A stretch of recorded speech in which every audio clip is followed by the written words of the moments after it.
Do you guys want to know something insane?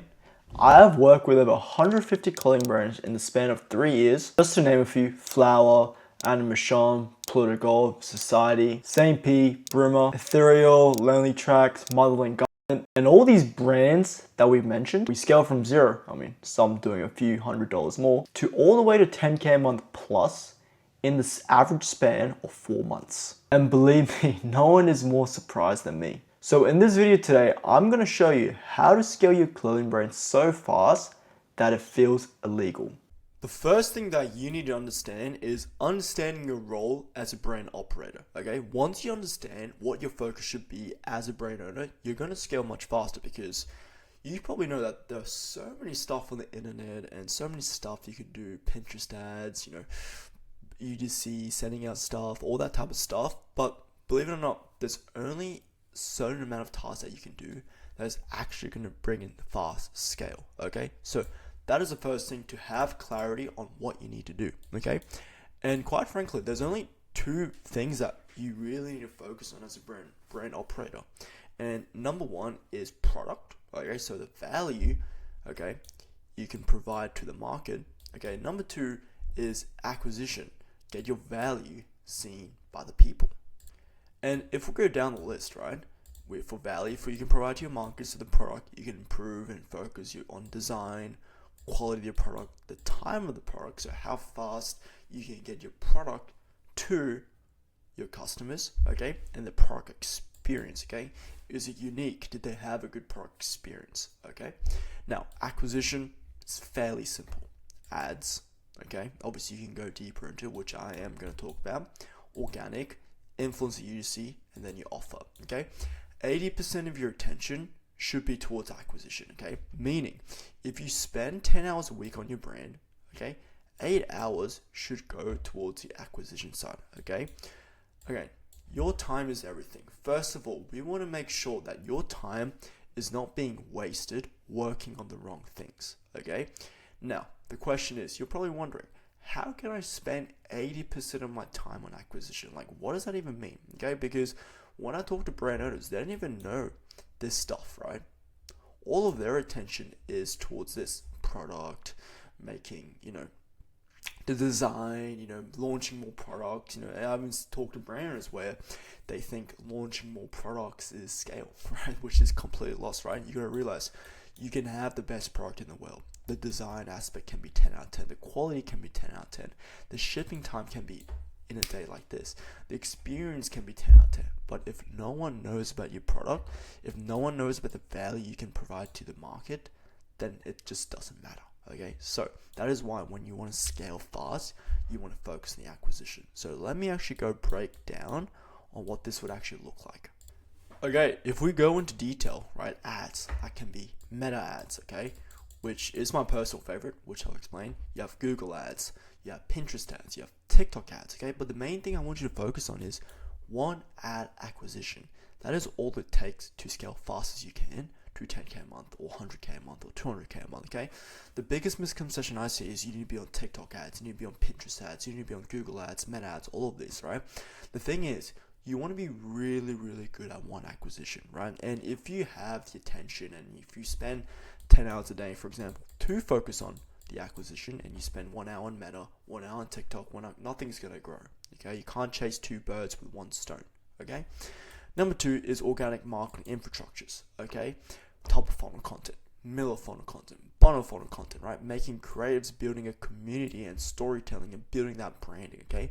Influencing UGC, getting people that are well known in your niche or well known in your ICP, okay, to be represented by your brand. And then obviously the offer of the brand where you can test out, because offer isn't just discounts where it's like 20% off, boom, done, right? So little quick overview, there's a lot to do, right? So when you're scaling and you want to scale fast, 20% of your time on product and then 80% of your time on the actual acquisition, okay? That is going to be a game changer. Now, number two is knowing who we sell to. This may sound dumb, but a lot of the brand owners that don't scale fast and the brand owners that scale fast, the only difference between them and you is they understand who the they're selling to. Okay, so we need to understand our ICP. So ICP stands for ideal customer profile. So, like again, who the fuck is our ideal customer? Okay, so main thing I want you to understand: you cannot sell to everybody. Okay, you're not Nike, you're not Under Armour, you're not Babes. Okay, you are a small brand that is trying to scale fast as you can to a minimum mark of 10k a month. Okay, so let me give you an example. Now, if you have a gym brand, okay, let's just use that as an example. Your ICP isn't people who like the gym. Okay, once you actually go deep and identify your specific ICP, this is going to give you massive leverage with your competitors. Okay, people say, oh, gym niche is oversaturated. Like every niche is oversaturated. Okay, the way we're going to create leverage and separate ourselves from the rest of the competitors is, number one, getting real specific with who we sell to. Because if we sell to a specific small group of people, we can differentiate ourselves from other big gym brands like Nike, Gymshark, Under Armour. Okay, now let me give you an example. Okay, so let's just say I have a gym brand. Okay, when our ICP is young males who are the age of below 25 years old, very short for their age, below 5'4", as you can see, very specific. Okay, is addicted to the gym, goes to the gym every single day, drinks heavy caffeine, and wants to go pro with bodybuilding, and I guess you can even add they're a bit lost in their life. Okay, now find pain point with your niche ICP equals provide value plus direct solution for your product. That is how you separate yourself from the competitors. Just from this example here, okay, if we specialize our product, let's just say we sell a compression shirt that's exactly like Gymshark, but our marketing angle towards our ICP is 5'4" young guys who are addicted to the gym. We separate ourselves from Gymshark, so the guys that are below 25 years old who are short has an actual reason for them to buy from our brand, right? Because we create that leverage by going real specific with an ICP. This is how you separate yourself from competitors. And I actually want you to think for once in your life. Think about why people buy what they buy, okay? Because everything will depend on it, okay? Everything is, because if you don't understand this aspect, nothing will work. Once we build out your creatives, ads, organic, your storytelling, everything will come back to the pain points with your ICP. And the reason for that is because our product is a value that we give to our ICP pain point, right? It's that simple, okay? We cannot talk to them if we don't understand their pain points and emotional desires. They don't just buy a compression shirt because, especially when we're at 1,000 followers, right?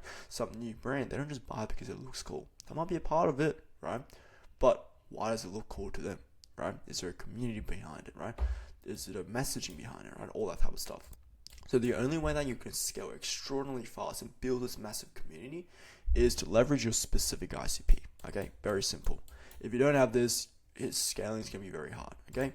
Number 3, this is the must need, okay? And this is literally such a big difference, okay? Between a 0, 1, 2, 3k a month brand owners and 100k a month brand owners, okay? Building a content ecosystem, okay? You cannot scale a clothing brand without these 3 things: the quality of your creatives, the volume of your creatives, and the diversity of creatives, which are all the variables that we can control as a brand owner. So the question is, how can we control the variable? First of all, achieve this, right? So the question is, how do we build a system to achieve this, right? If you build a content ecosystem, your acquisition process is going to be 10 times faster in bringing attention and testing, because you're going to realize that creatives like the feel for the brand. You can have a Ferrari, right? The best vehicle in the world, meaning the best ads in the world. But without that consistent supply of fuel, you're not going to get to your destination fast as a cheap Toyota that has a consistent fuel that's coming in for the brand, for the vehicle, sorry. Okay? So, content ecosystem equals getting content easily plus consistency. Okay? Now, what I want you to understand is you don't need celebrities running your program. What I mean by content is you don't need a $4,000 camera, Canon HD. No, right? You can utilize friends, customers, new UGC people, but the main thing that you're going to build an ecosystem around, building relationships. Building relationships with people around your niche, new UGC people that are your ICP, okay? And what I want you to do as well is locate specific environment that fits with your brand. Because all the brand owners that succeed in this game, all the brand owners, brands that scaled to these crazy numbers you've seen on YouTube, they have this consistent supply of fuel. And if you don't have friends, if you don't know and connect with new UGC people, and when I say new UGC people, it's because they can do it for free, and they'll put in more work than a UGC person that has 500,000 followers and they think they're the top shit. Okay, we don't need those type of people. Okay, the only thing we need is quality of creatives. If we have clarity on the type of creatives we can provide, volume of creatives, supply of new UGC people, friends, and a consistent schedule, okay, and diversity of creatives, sort of going back to our SOP of the creatives that we make. Okay, so build a content ecosystem before you run the ads, before you do anything. Okay, now before I go to number 4, which is the most important thing of this video, okay, don't move on to bringing attention towards your brand, which is the point of number 4, if you don't have this sorted. Okay, the attention and the consistent attention is only going to work if you have this built first. Okay, you don't need money, you don't need camera, all you need is an iPhone and hustle. Okay, so number 4 is mainstream attention. Okay, so I mentioned at the start of this video, acquisition, right? Bringing eyeballs towards your product. Okay, if we go to the top here, again, the acquisition, right?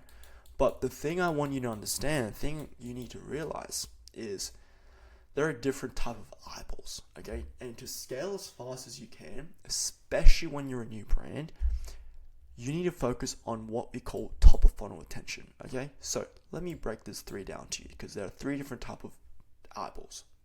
Now, the brands that are going to scale the fastest are the brands who have the ability and the positioning to bring in mainstream attention, which we do with top of funnel content. So if you look at a funnel, top of funnel is basically where the big sand just pours, okay, the eyeballs, okay, and I know I use this picture, right? A lot of eyeballs and attention towards your brand. That's what we want, even if they're not a qualified ICP, even if they're not always going to buy, okay? Middle funnel, bottom funnel, these are the brands. For some reason, I see so many brands that are struggling, so focus on this. But this doesn't matter if you don't have this vehicle, don't have this system where we can make top of funnel content and bring in the eyeballs, okay? As I was saying, your middle funnel and bottom funnel should not matter as much as your top of funnel content. You need followers, you need engagement. Even if that is not necessarily your ideal ICP, we can optimize that later, okay? But you need some type of flow coming into your business, okay? Without it, it's like there's oxygen, okay? Brand owners that master top of funnel content scale the fastest, and there are different ways operators utilize this, okay? There's primary metrics, and there's what we call secondary metrics, okay? So primary metrics is personal branding, okay? People like to be connected with actual people, okay? Number 2 is heavy UGC content. Find people within your ICP, okay? The secondary metrics is where we sort of look into the actual video structure and how it works, okay? And there's 2 main things. Hooks is sort of the first attention, because you can provide the most value, you can do everything in the world that, you can. It might be an interesting story, but no one's going to pay attention. Sort of like how no one cares about your product unless you hook them in. Same thing, right? And the body of the video should be emotional storytelling equals focused attention. So when they're actually nurtured, when you're getting nurtured by your content, okay? The brand's owners that can operate this and learn how to bring top of funnel attention, right? Don't focus too much about, I sell this product, this product feature. No. Sell them on the features of the brand, the value proposition, the storytelling, and most importantly, the mainstream stuff, the trends, the audios, the hooks, all that type of stuff that have the capability to hit the mainstream audience. For example, if we sell a gym brand, top of funnel is going to be, let's just give this example here. Now, okay, we're a gym brand for 5'4", but I'm not saying your top of funnel content should only target people that are 5'4", right? We're targeting everyone who goes to the gym. That is the main top of funnel content, whereas middle funnel is, for example, we are nurturing them in terms of what our brand is actually about, right? So it will funnel through for people, gym people, or gym people that are short, and be gym people that need our product, right? See how that funnels down. So top of funnel, you need to understand that we're attracting gym people, not our specific ICP, okay? So to sum up the video, the way that you're going to scale so fucking fast that it feels illegal is know what you need to do as a brand operator, okay? Product and acquisition are the only 2 things in your brand. Spend 80% of your time on the acquisition, okay? Number 2, know who the fuck we sell to. Without it, nothing works. That probably is the most important part. Number 3, build a content ecosystem. It's like the fuel, and use that analogy of Ferrari versus Toyota. A Toyota is going to win with more fuel, okay? And 4, bring in mainstream attention, because without attention, you're not able to get data, okay? So, Hope you guys got some value out of this video. If you have any questions, shoot me a message on Instagram, link in bio.